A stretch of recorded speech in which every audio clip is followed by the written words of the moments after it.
is Jacques Cousteau. Everybody has used that.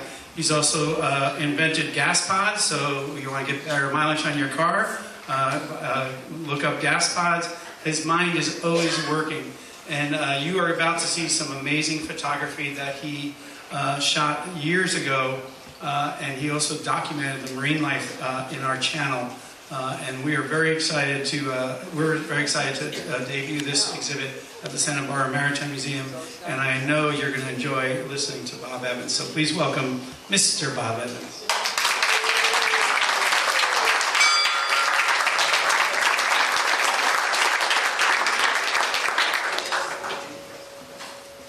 Good evening.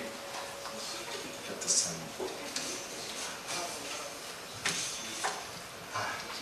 Thank you so much for coming tonight. We have a very special guest here tonight. I want to recognize a few of them maybe later on during the show, but we'll get rolling here.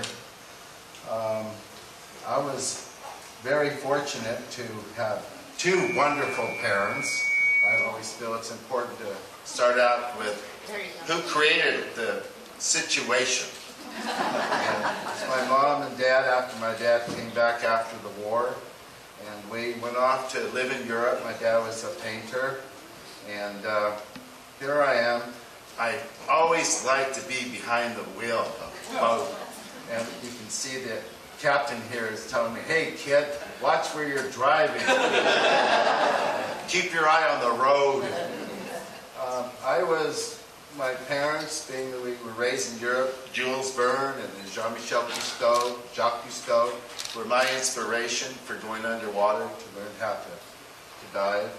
I wanted to show this wonderful picture of Mr. Gudmundsson.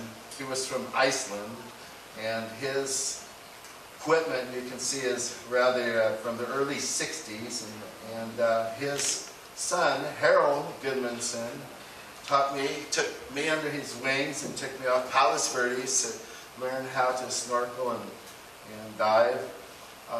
Later on in Hermosa Beach, these two wonderful individuals, Bob and Bill Maestro, the founders of Body Glove and Dive and Surf. Bob Maestro right here and Bill, his brother, they're two twins. And Bob taught me how to become a certified diver at 16 in 1966. Here I am. That's my transportation. I was smart enough to not get on the bike with that high-pressure tank. And I would travel from my parents' house in Hermosa Beach over to Redondo Beach. And we would go diving on the old pier pilings. Initially, Redondo Beach was going to be the harbor for the city of Los Angeles. So this is my first touch with looking at artificial reefs, where the pier piling, you can see the rock crab. I have a pointer here. Rock crab here. And then we would find the plates from the Pacific Steamship Company. When they were broken, they would just throw them over the side. And I became first exposed to artificial reefs with the Department of Fish and Game. They destroyed the transportation system in Los Angeles and dumped it out into the ocean. These were the old cars that used to zip through the city. And Fish and Game thought, well, we'll just drop them off the Palos Verdes, off Redondo Beach, and we'll turn them into artificial reefs. They, of course, put some off of Malibu, and I just think they're pretty classic pictures from Fish and Game. So we would go out to the reefs afterwards in the 60s, and we would, Robbie Maestro, Bob Maestro's son, these were photographs. I got a camera in high school and started taking underwater pictures. My mom said she was always worried about us, and I realized she should have been. We were diving in 150 feet of water. Yeah.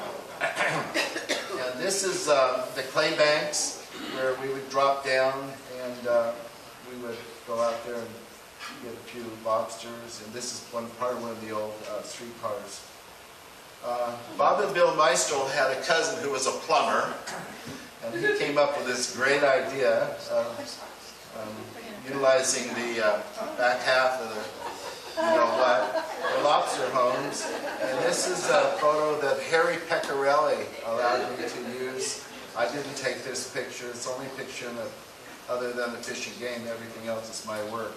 But we got the brilliant idea that, well, we'll get the tires, and there I am in our Boston Whaler, and we started putting tires into the Redondo Beach submarine canyon so that we could have our own personal reefs. I started working with Vance Scott that I went to high school with, and he was a writer at the time, and we started writing articles for Dive Magazine, I think in 19-something. It's a while ago. My dad, he got involved in the scuba diving too. You can tell how happy he looks. He's saying, what's my kid got me into? We're in this little, teeny little boat that we kind of made off Redondo out there diving. And I started being inspired by Jacques Cousteau. We made our own diving. My dad is a painter and sculptor, and we made this diving helmets so that we could have hands-free. These are some of the photographs I started taking back in those earlier days. And then I started getting my work published in different publications at the time, and did an assignment for SeaWorld. There's Vance Scott, and this was a story that we did together. I was involved, unfortunately, on a plane that went down off of Los Angeles, the SAS plane, but I was the only one that was able to get any photographs. So Vance, then I just went to El Camino College and decided I had a great career in photography, underwater photography, and went off to Brooks Institute. I came to Santa Barbara, and I met this wonderful man, Bev Morgan, who developed the most sophisticated diving helmets in the world. His daughter now runs a company out of Santa Maria. And Bev introduced me to this character. And this is Captain Glenn Miller. And Glenn said Mac had finished the steak, and he said Mac really didn't like the corn and cob because it got stuck in his teeth.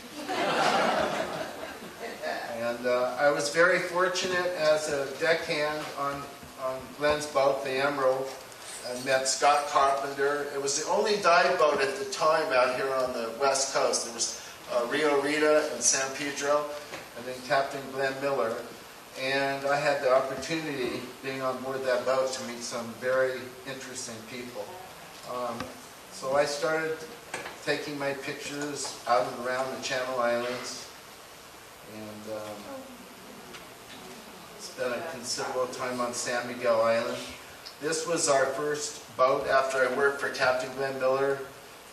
We had a roommate when we went to Brooks Institute that Walt Disney was, his grandma had taken care of Walt Disney, and he had a chunk of stock in Disney, so we put the stock up and got the boat. And this is my partner, Andy McMullen. And we were out filming at San Miguel Island, and this is our, of course, you got to have a dog on board, you know, keep an eye on things. And that's Maggie. These are some of the photographs that we were able to support the boat and our business by taking underwater pictures.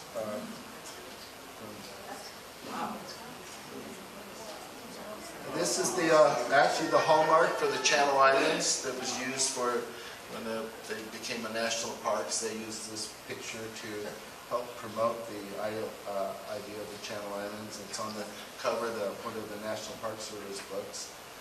These two wonderful individuals, Shane and Jenny Anderson, one day mentioned to me, "Hey, Bob, you know, maybe you ought to go out to one of those platforms off the Carpinteria and take a look out there. They're pretty cool."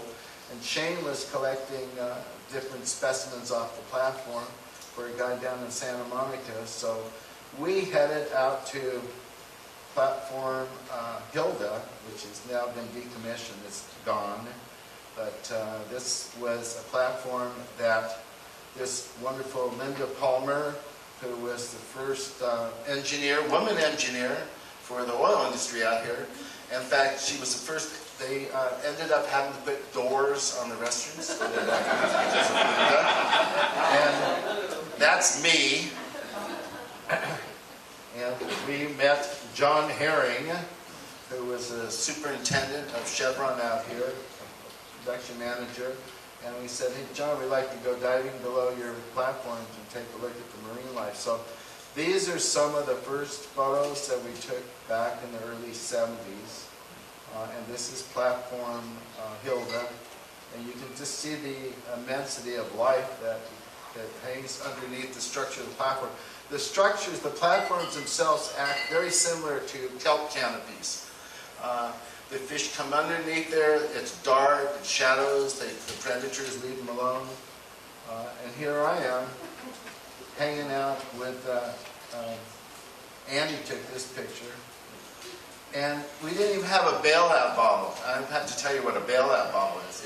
If we lose the air supply that's coming down from the surface, you're kind of in big trouble. And later on, after a few mishaps, we normally had a little small air bottle that we carried along with us. I need to see how I can make this video work. Oh, I can help you, Bob. Oh, thank you, Heather. This is some of the, we have a wonderful person here tonight, Jim Knowlton, who is Jean-Michel Cousteau's film producer, editor, for 20 years, and he's here. Jim, where are you? Stand up. There he is. That's my hero. We need to have him here one night. And so Jim took the Super 8 footage, and we had it transferred. And this is our first kind of look at the platform, Hilda. And this was Super 8 film. At that time, Super 8, remember Super 8? I don't want to give away my age, but Super 8 like that. I have a GoPro camera now, it's crazy, you know, it's point to shoot.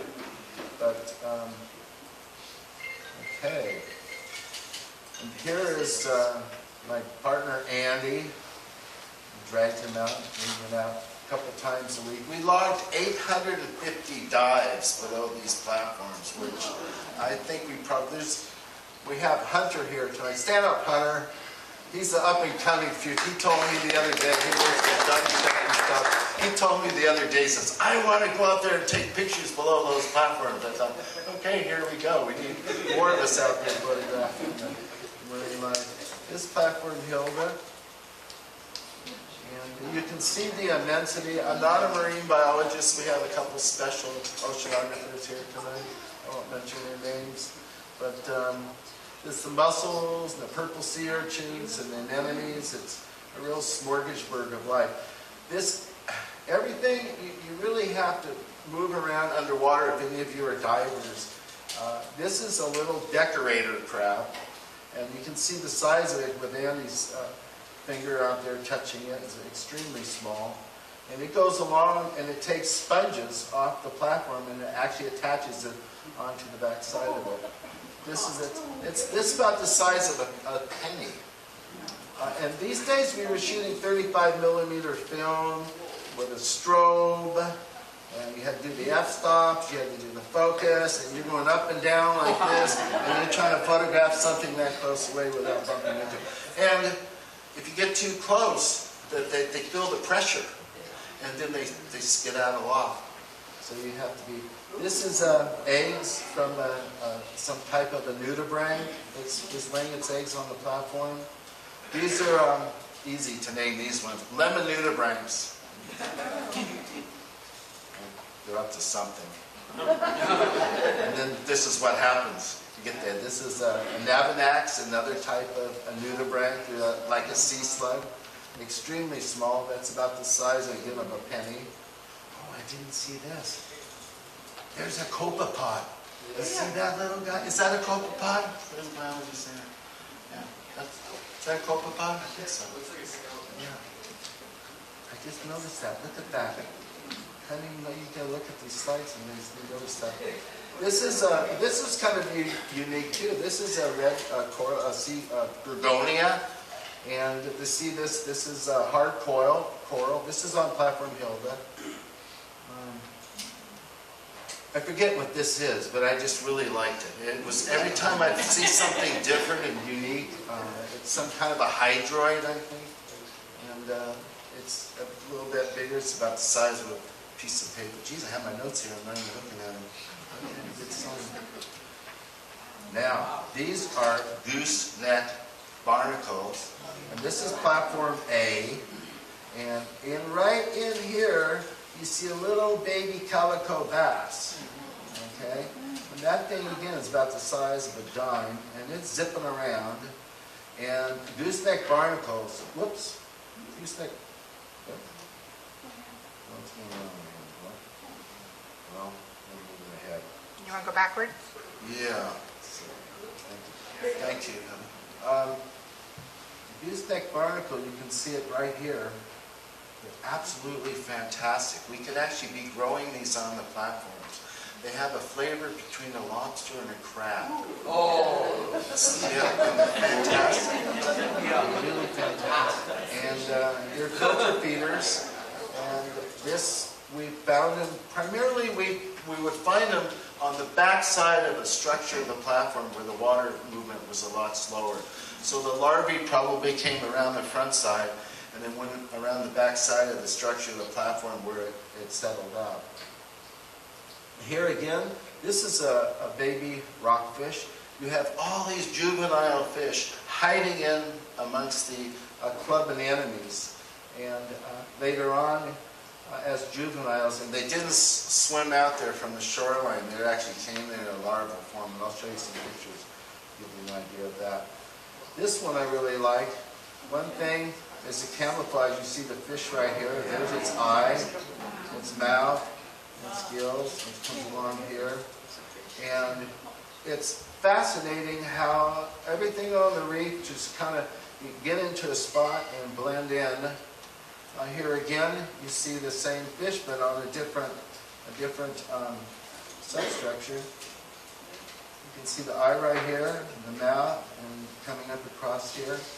And you can just see how it very similar to an octopus. It just can camouflage itself.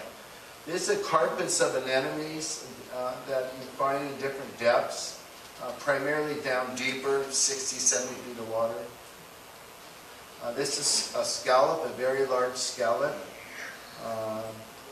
And the platforms are just covered with scallops. And I've been hearing some divers have been going out and taking the scallops off the platforms and saying, there's sanctuaries, leave the scallops there, go to the Channel Islands or some other place. But leave the scallops here because they reproduce for the entire channel. This is Platform Hilda. All of this marine life, unfortunately, ended up going to Long Beach to a dump, to a landfill.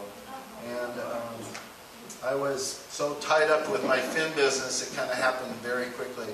But I want to make sure that the platforms, once they're done doing their oil production, that we clean up the upper structure and we save the underneath side. And I will be talking about that in a few months. I want to share with you some futuristic ideas that could change our entire coastline where we could look towards the future. And if we were to do sea farming, you went to talk to your banker and you told him, well, we want to raise scallops and abalone and urchins and well, maybe do $500,000 to maybe $2 or $3 million a year. And your bank said, that sounds pretty good. And, well, how much is it going to cost you to put that structure in the water? Oh, $5 billion. And then, well, what's the permitting process? Oh, maybe 20, 30 years. So they're there now, and we could repurpose them. And so that'll be my talk. That I don't want to miss that one. That's going to be very special. This is a huge lingcod. That thing is big. You really have any idea. And what's going on here? And he's looking at this little guy here. There's a mill. This was Union Oil's platform, Platform A, the one that was involved in the accident years ago. But it has lots of life on it. Here we were filming. We designed up our own underwater camera systems at the time. And that's Andy filming and Chris Swan. Just gives you, there's thousands and thousands of fish. And primarily, a lot of the fish exist down in deeper parts of the platforms. This is a natural light photograph, what it looks like to natural light at about 90 feet on platform B, Union Oil's platform. And we all learned from Jacques Cousteau when he went to the Red Sea, when he turned on those big bright lights and you saw all these fantastic colors, because naturally underwater to the human eye it's just blue-green. You lose your red, you lose all your colors in the first 20, 30 feet of water. Right, Jim? Yeah, okay. And this is with a flash. This is with a flash for the anemones. They went night diving at night out to the platforms, which was really exciting. We would drop down. This is at 90 feet at the bottom of platform Hilda.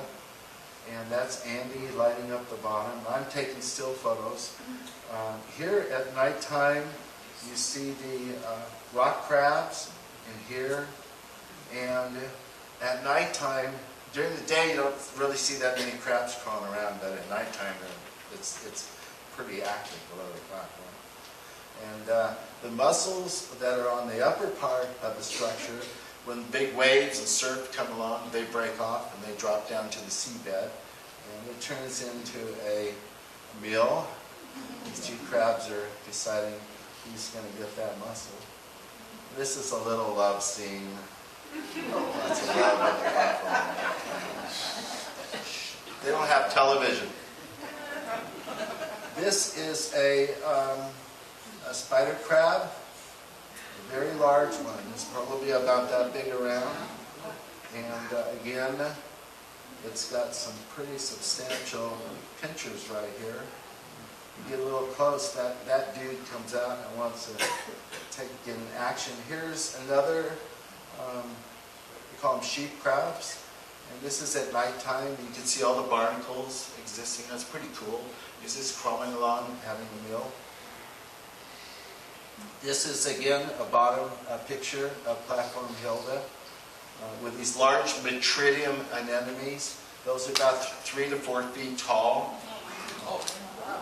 Yeah, it's really kind of fantastic when you're down there. It's like a fairy land, you know, with this beautiful. Yeah, Hunter, you're gonna get the pictures. This is moving out away from the platform structure. My notes here. We're getting to the good part now. And these are baby rockfish. Thousands of them that end up getting to a larger size, and then they wander off.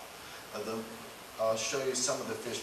This is what the bottom looks like out about 25, 30 feet out from the platform itself. This is in 100 feet of water, and this is off platform Hilda. Here's an anemone that's in the mud bottom. Now, I've worked with Scripps Institute, and luckily Willard Bascom, and we took grab samples of this mud bottom, and it's full of every kind of worm and creature you can imagine. So it's really not I mean, there's so much life in that mud itself, of worms and all sorts of creatures. So it's a very, even though it looks like a mud bottom, it's a very active living bottom. This is kind of a cool picture.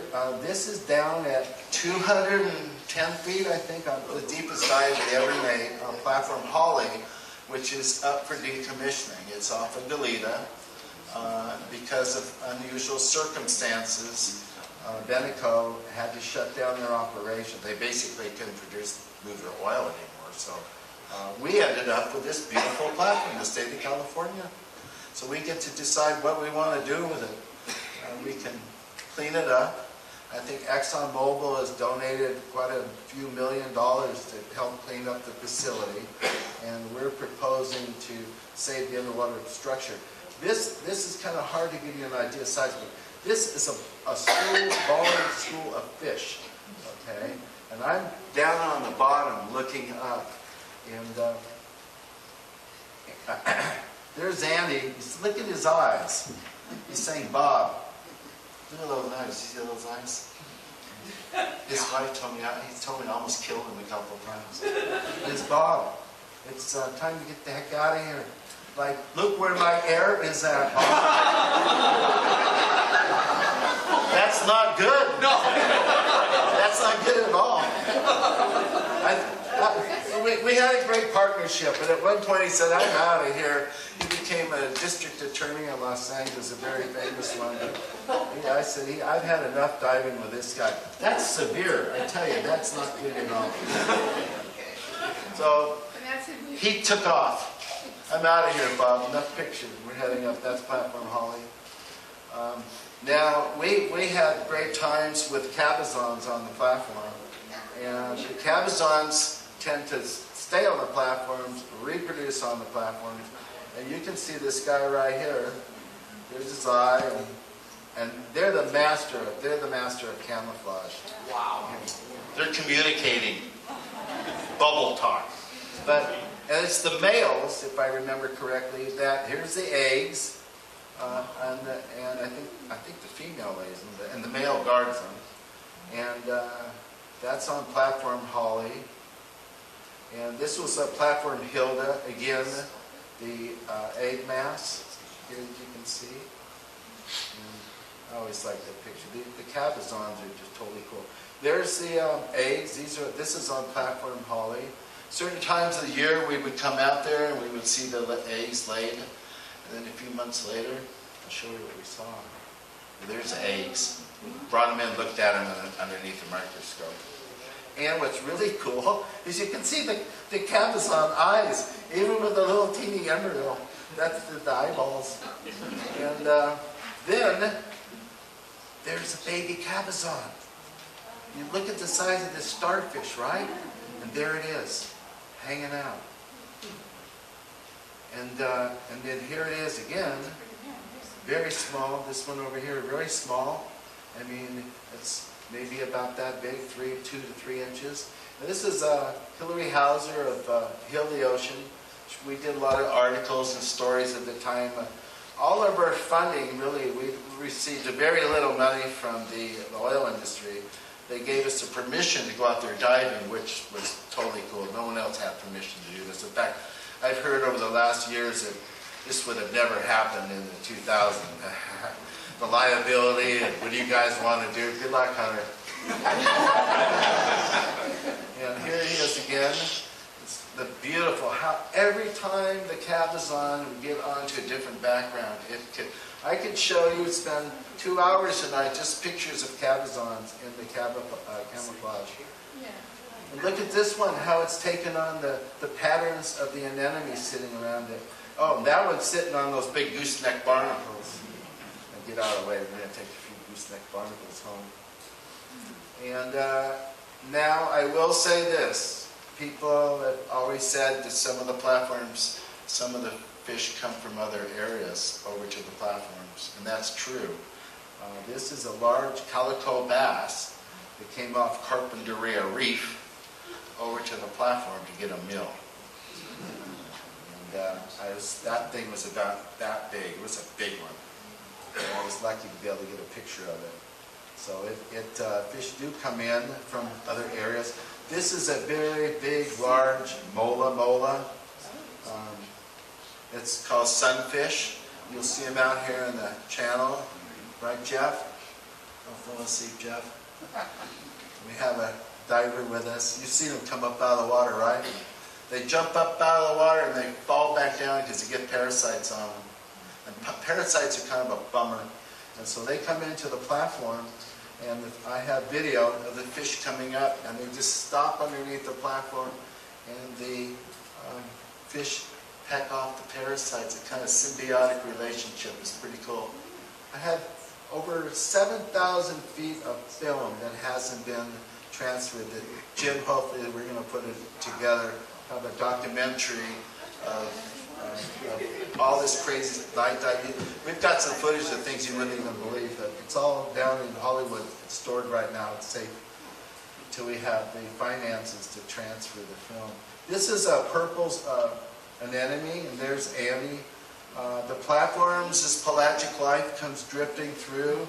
And there's Hillary, and Chris was out there taking pictures along with us. This is kind of unique. We could possibly be growing different types of algae on these platforms too, for medical purposes, for food. And to actually see, I don't know what type of algae this is, it's not kelp, but this was growing on platform Holly. And anytime I would see something unusual like this, I would go, okay, that's fantastic, get a picture of it. Oh, I love this one. We were diving on the platform, the rig guys would always ask us, hey, you guys ever see any sharks down there? And, not really. And you go, well, we sure see a lot from up here. You know? And so one time, we were on, this is on Union Oil's platform, and this was a blue shark.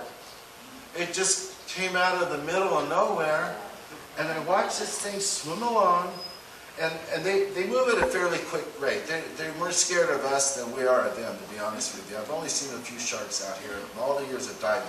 I know I've been around some great whites that see me, but I haven't really seen them. You just get that sixth sense that there's something big moving around.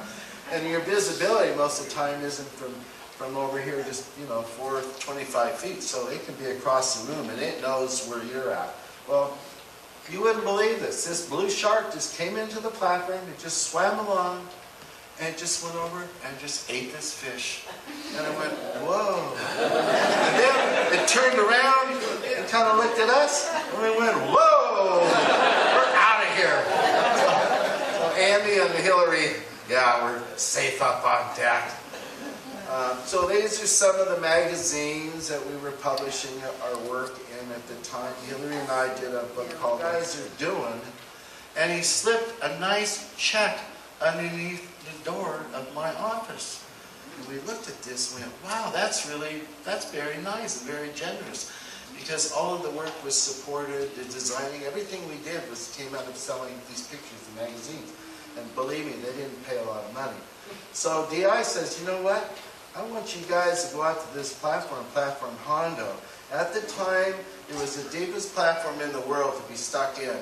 I was in 850 feet of water. It's still in 850 feet of water. It hasn't moved yet. It had just been in, I think, probably maybe 6 months. And they were drilling at the time, too. I had no idea what we were involved in. Whoops, well, it's jumping ahead on me again. Thank you, Heather. One more back. This is the drill unit right up here, and we were right diving down here. We'd be down there, and I'd hear this boom, boom, boom, boom. I mean, really loud. And Andy and I kind of looked at each other and like going, what are we doing down below this platform? But there's Andy. We put the proposal together. We said, okay, we'll go out to Hondo, a 3-year period, and we will start documenting the life, the first time life had ever been documented coming to a platform. There's my good friend, Dr. Frank Hester, and he was the top fishery biologist at the time. Now, we had to have a scientist involved in our team. Okay?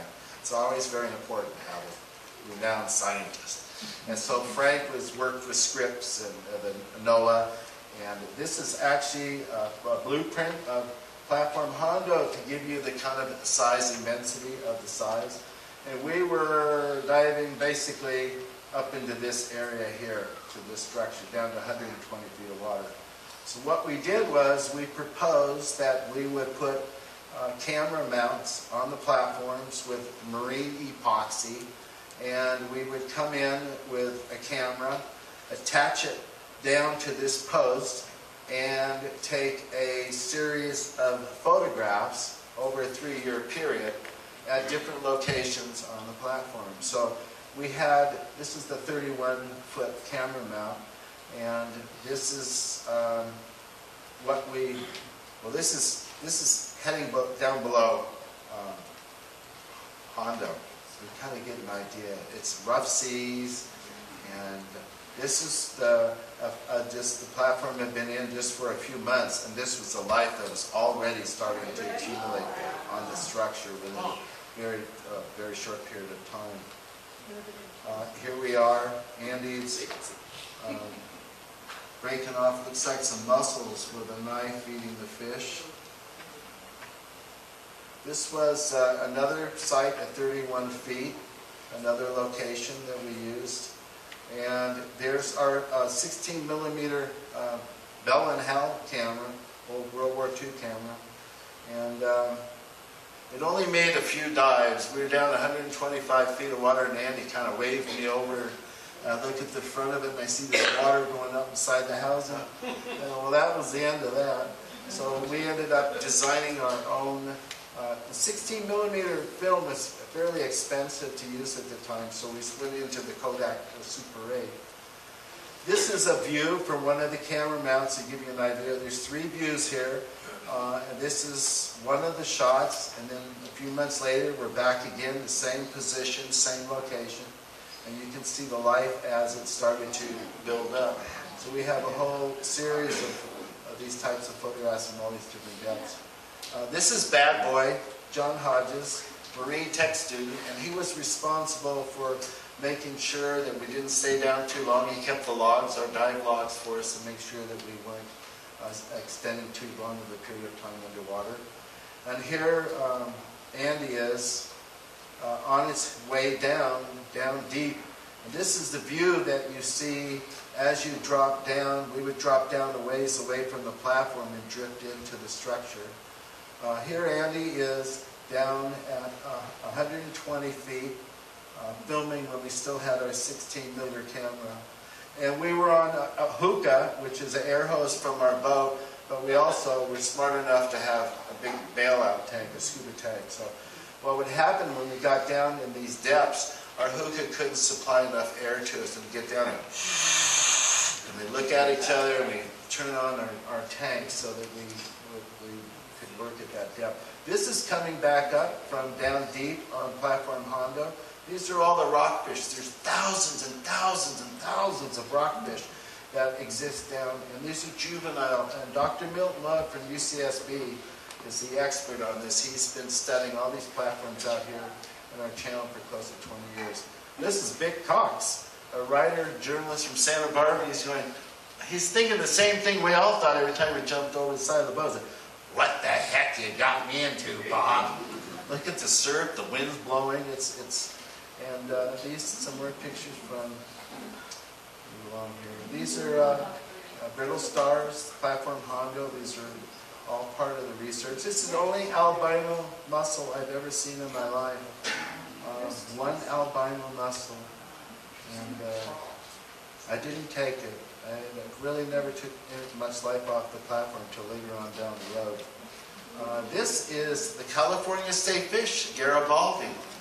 And when I saw that on platform Hondo, obviously the platform is about 5 miles off the coast, and they didn't swim out there.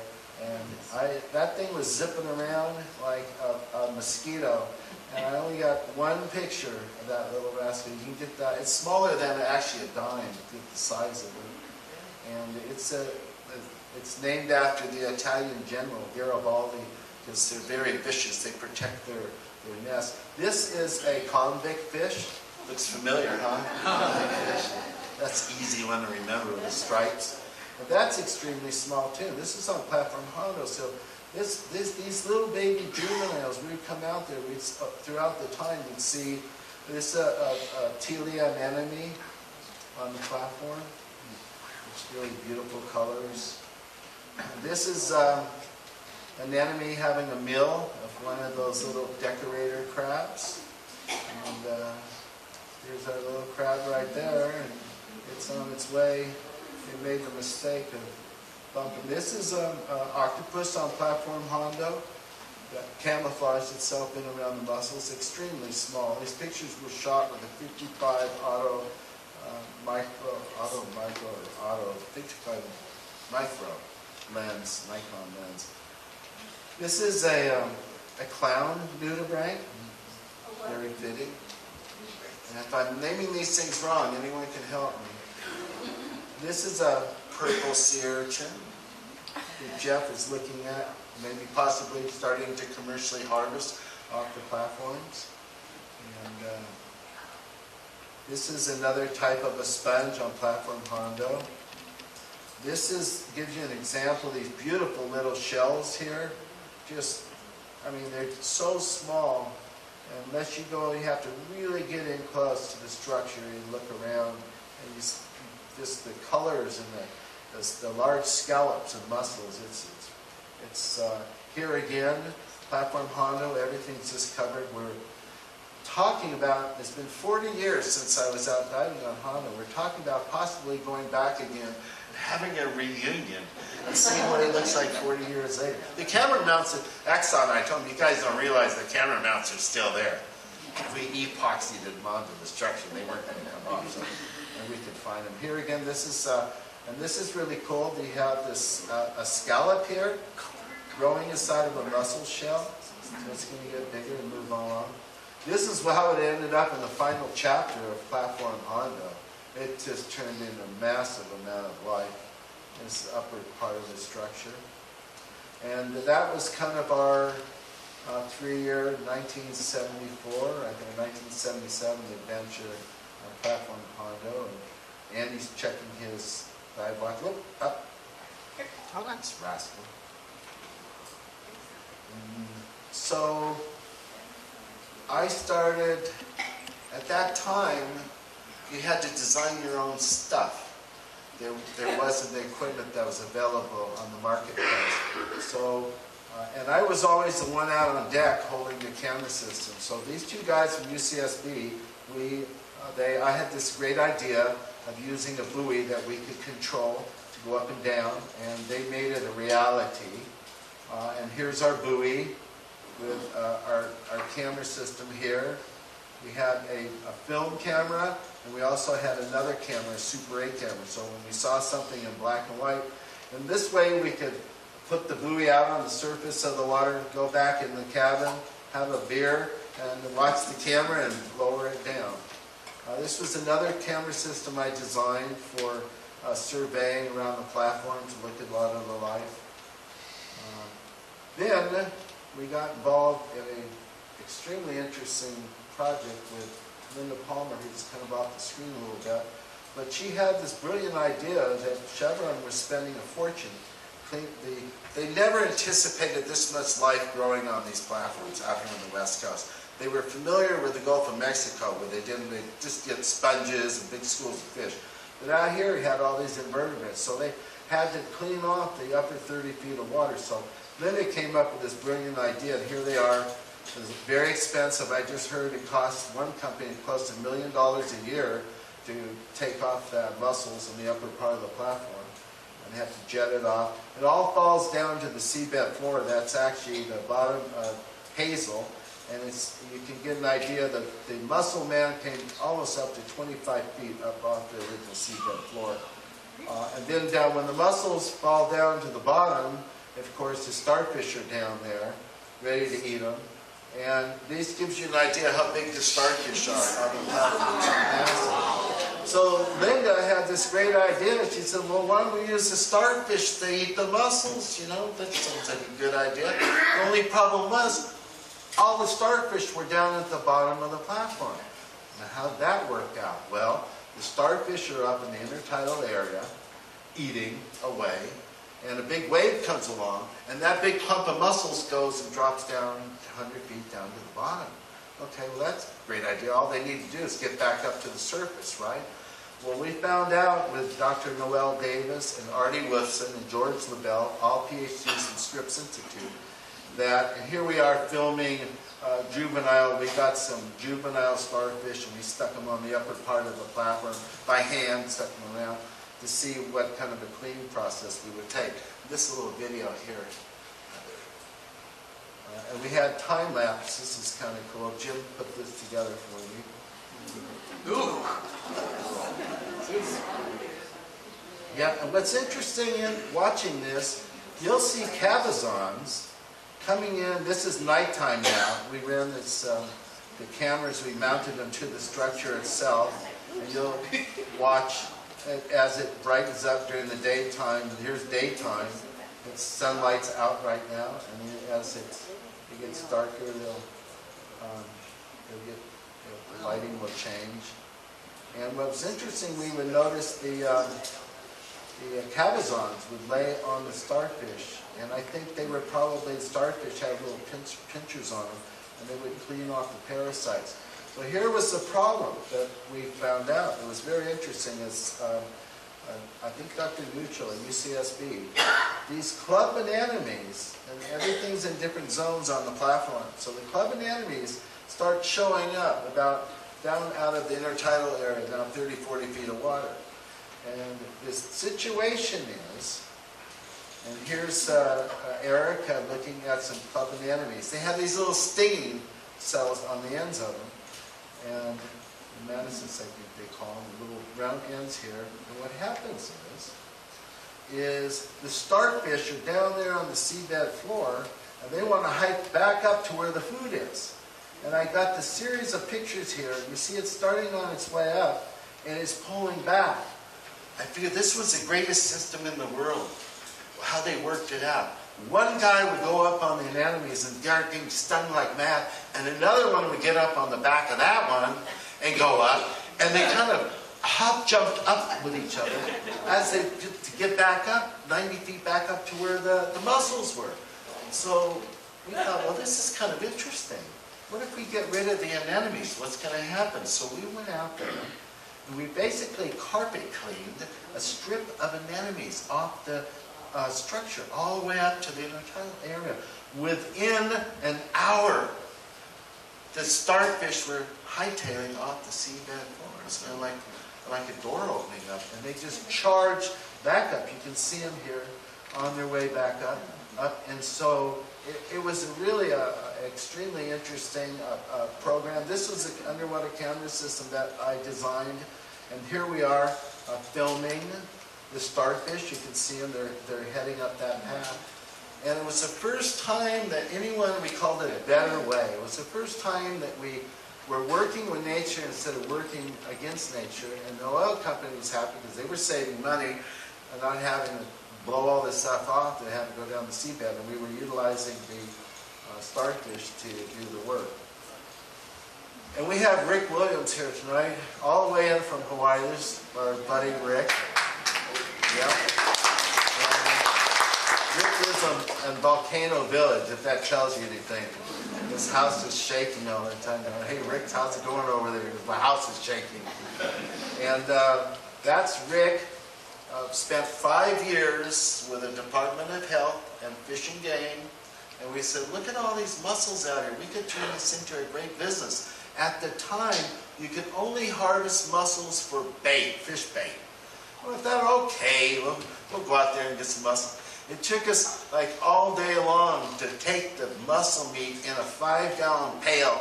And how much money did we get that? 20 bucks? 75 cents a pound. Yes. And boy, no one liked us. We smelled like mussels. Our girlfriends would stay away from us.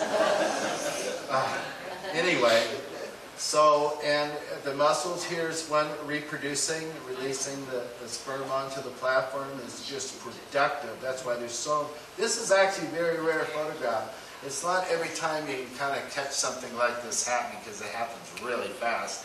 And you can see it's drifting off into the water column. That's why the platforms are so important for our channel, is they've been sanctuaries, they've been protected. You can't get within a certain distance of the platforms because of security reasons, federal laws.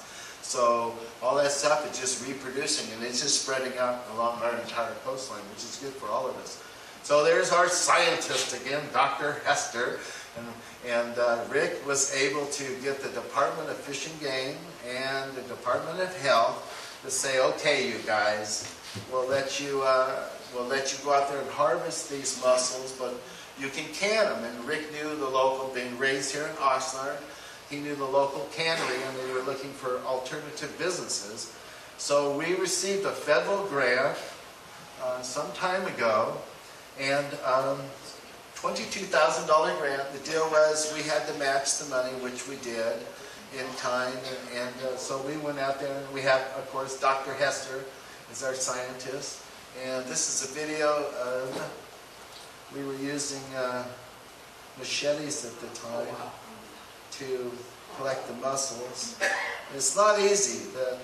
Getting mussels up a platform is quite a bit. They have these threads that they attach onto the platform.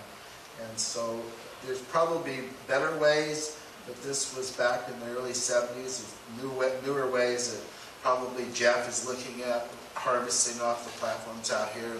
Because commercial fishermen with the kelp, the warm water, the sea urchin business is not doing that well right now.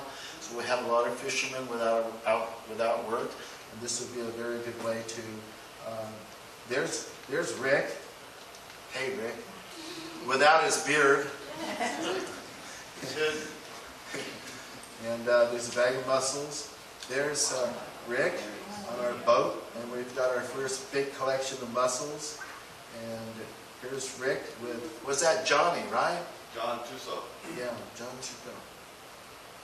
And here we are taking a temperature reading of the mussel. We have one of the cans here tonight to display, but please don't open it up. Ooh, I have a few of them in storage. Actually, it's worth quite a bit of money. And it's so wonderful. The Santa Barbara Maritime Museum. I told Rick, we've never done anything in our life, Rick. We have a can of mussels in a museum. And I was smart enough to tell him, sign the label, Rick. Put our signatures on. So if you go up to our wonderful art museum in Santa Barbara, you'll see our can up there. There's Rick. They're getting ready to put them into the oven. And there's the can. And it's all numbered. Some had garlic in it. Rick had all these innovative things we were going to do. Don't ask me what 2, 3, 31 means. But this is our platform Holly, the one that's going to be up for decommissioning. It was the first platform in the world to look into alternative uses of sea farming. So this is Andy and Hillary looking at a habitat that was hanging below. It's a vertical gold mine. On the upper part, you know what goes on up there. But down below, there's all this real estate that could be utilized. So my talk in a couple of months, we're going to look at some really phenomenal futuristic of ideas of what we can do. This platform Holly, this is what Milton Love has documented all the baby juvenile rockfish that exist. And that's one of the structures there hanging. They had a tube, they would pump the kelp down from the surface into the habitat. And there's Andy, gives you the size of the habitat. But, you know, there's all sorts of things that you have to do these projects in order to start learning things in the ocean. If you don't do anything, you're never going to find anything out. And you can notice, Mr. Barnacle, my favorite guy, my wife and I, we say we're barnacles because we can hang in when the tide goes down and we can hang in when the water goes up. And they're tough hombres. And, you know, having a boat in the harbor, anyone has a boat, you know what Mr. Barnacle does. They attach on really quickly.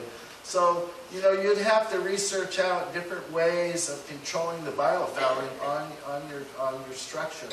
And then here again, they have these structures at different depths. This was down at 90 feet. Again, you see these large juvenile rockfish. This is John McMullen. Was John able to come tonight? No, he'd be in the hospital. Yeah. He's an amazing man. And he was actually one of the originators of the mussel ideas. Rick reminded me that the other day that we weren't the first, that John was way ahead of us in a lot of ways. And this is his big structure on platform B, Union Oil's platform. And you can see the size of this structure. And then inside for all the little baby juvenile abalone. So it's for that clean water. Now, here's a shot of Andy. We worked also. I was very fortunate at the time.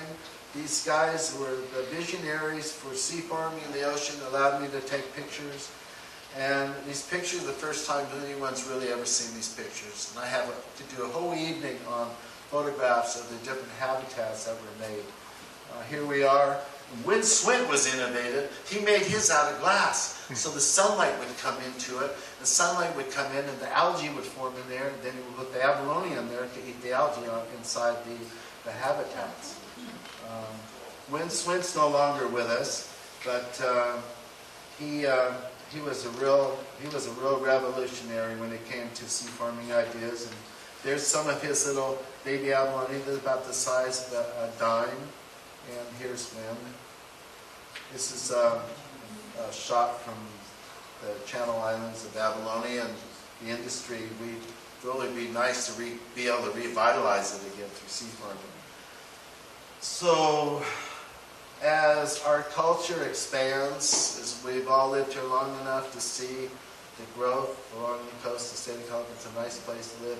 We live in Santa Barbara, and when we first came there, it's completely changed from the early 70s. I look, and my friends, we look to the future of our world, to the oceans, and in a couple of months, hopefully with a few people, we'll come and share some ideas.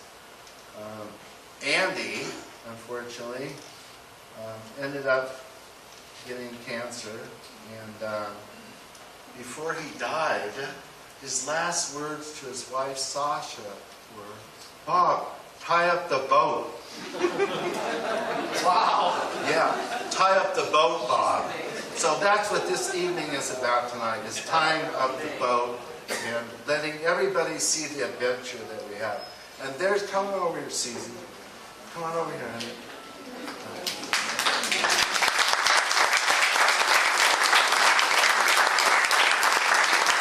She's using my camera tonight. Unfortunately, it wasn't in focus, so you're all out of focus.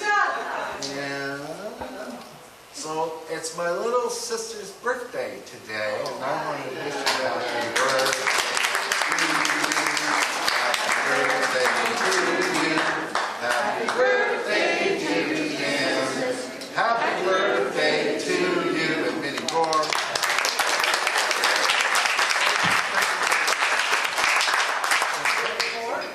That's it.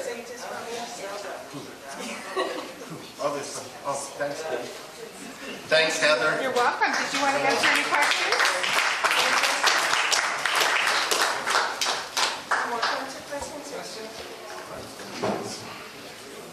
Okay, I got you, Greg. Thank you. Jim Knowlton, thank you. Is Dr. Andrea Neal here tonight? No. Well, that's okay. Anyone have any questions at all? Yeah. Curious, how big would the starfish or the scallops or the mussels, how big would they get out there? You want to go out there for They're legal size scallops. Okay, how about the starfish? Well, their largest starfish recorded are actually on the platforms. They're bigger than any of the natural reefs. Oh, one thing I forgot to say, you can tell them about that. There's more diversity on these platforms. productivity. Okay, what? The Milton Love and other scientific teams, since they decommissioned in 1997 the 4-H platforms, they've documented 12 times the amount of productivity. For instance, platform poly as any coral reef documented in the world. Wow. So a lot of that has to do with the fact that they are sanctuaries by law. But it just, they are a necessary, the life there is a necessary part of our channel now and our oceans. It's, they call them artificial reefs. We don't call them artificial because at a certain point when you're talking something that's been there living for 50 years, it's actually living. I have one question. I understand that we have designed your underwater casing, but what was the camera that you used for the still photo? Nikon F. Can you guys repeat the question, please? Because I couldn't hear a word you said.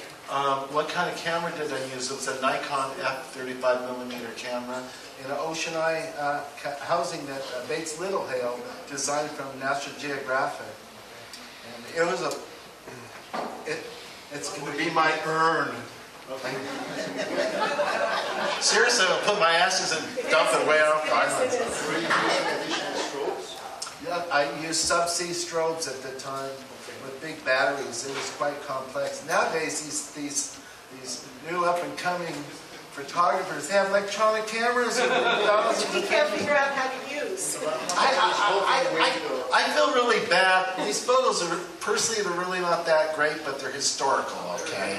That's the key, they're historical. Because I see some of the photographs my friends are taking out here now, and I just go, wow, so beautiful. But here's the key. Here's the difference with electronic cameras versus film cameras. If you have something white like this and you've got something dark like this, what are you going to expose the camera for? So you've got this big white anemone and the flash hits it. And I got to tell you, I've got thousands of pictures that are burned out. And with Photoshop, you can change things. Now the electronic camera is very interesting. It looks in the dark area, and it looks in the bright area, and it does automatic balancing and automatic focus. No f-stop. This thing, I was like Houdini. You had to turn this to do this, to do this. And how much did it weigh? Heavy. You should. I have a big muscle. Only big muscle I have is right here. This hand held the strobe, and because it had a big acrylic dome on the front, it wanted to turn up, right, with the heavy part down below. So you had the one hand like this, yeah. Somewhere there's movie footage of me with the camera system. But anyway, any other? So I have a question. Yeah. Is this microphone working? Yes. Yeah. So I just want to say your talk was amazing. And Thank you. it's amazing to me because I've been racing boats around here for 30 years and racing around the platforms. I just went out there 2 weeks ago and never once occurred to me that there was life like that on the platform. So I want to thank you. I'm sure this is 40 years ago. I know, and so Imagine look at me. Right. I used to have hair. So my question is this working? Yeah. So my question is, do you have any idea if it's better or worse because of the conditions of our ocean? That's better. Jeff, Jeff, how the wings look? They look fantastic. He was just out there a couple of weeks ago. Yeah, they're pretty healthy.